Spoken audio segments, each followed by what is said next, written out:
Thank you, Mr. Chairman, members of the committee. General aviation is an important American industry. It represents over $200 billion to our economy, and it employs over 1 million workers. Business aviation in the United States fosters economic development in small towns and in rural communities.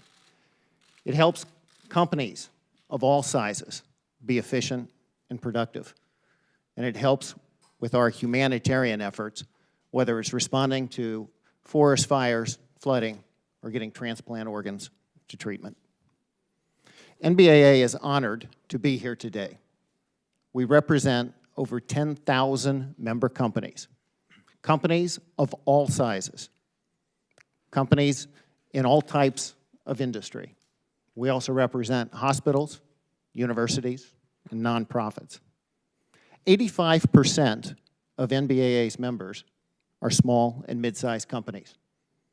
They generally are operating out of small towns and secondary markets.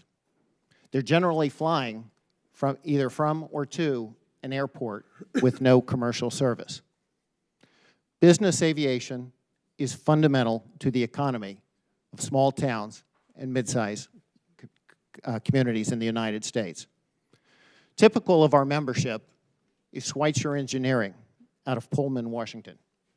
Schweitzer is a high-tech engineering company located in a community with very little commercial service, but it is able to compete effectively in the international market because it has access to business aviation. Mr. Chairman, every member of this committee has a company like Schweitzer in a community like Pullman. Just as a matter of perspective, there are fewer than 500 communities in the United States with any type of scheduled airline service. There are 5,000 communities in the United States that rely on business aviation for economic support. The FAA reauthorization bill has a lot to do with communities like Pullman and companies like Schweitzer. Why do I say that? Because the airspace above our heads belongs to the American public. It doesn't belong to any one stakeholder or any industry segment. Our nation's air transportation system serves and must continue to serve all Americans across this vast country of ours.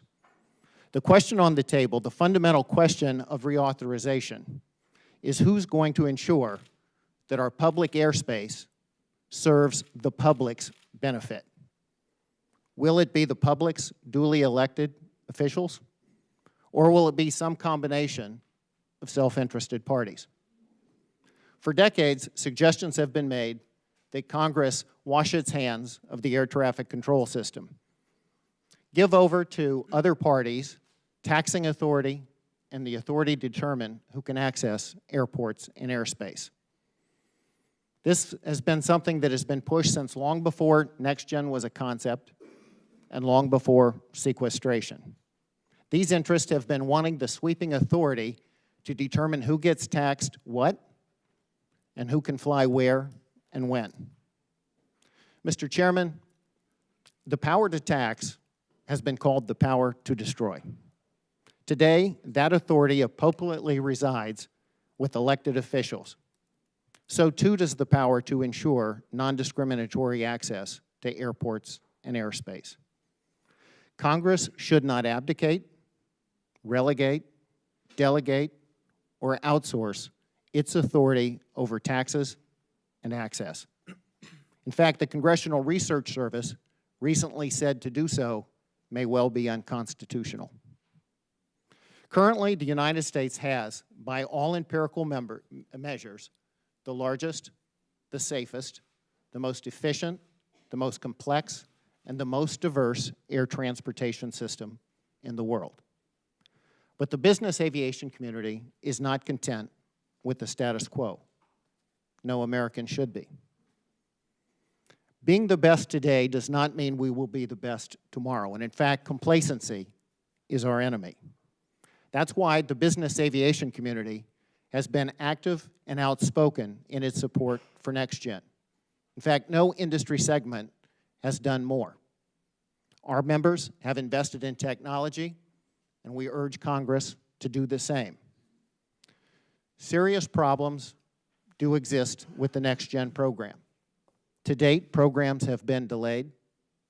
Implementation of operational benefits has been slow. And we still have a lot of work to do in terms of certifying technologies. It's time for us to focus like a laser on those problems.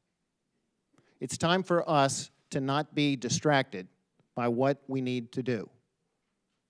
We need to use this FAA reauthorization bill to make sure that we are making Next Gen a reality, to make sure that we are improving the certification and approval process, to make sure that we are protecting our nation's system of airports, to make sure that we are certifying and implementing, integrating in a safe way, UAVs. There's a lot of work to be done. NBAA and its member companies look forward to working closely with you to do it. Let's just never forget that the public airspace should serve the public's benefit.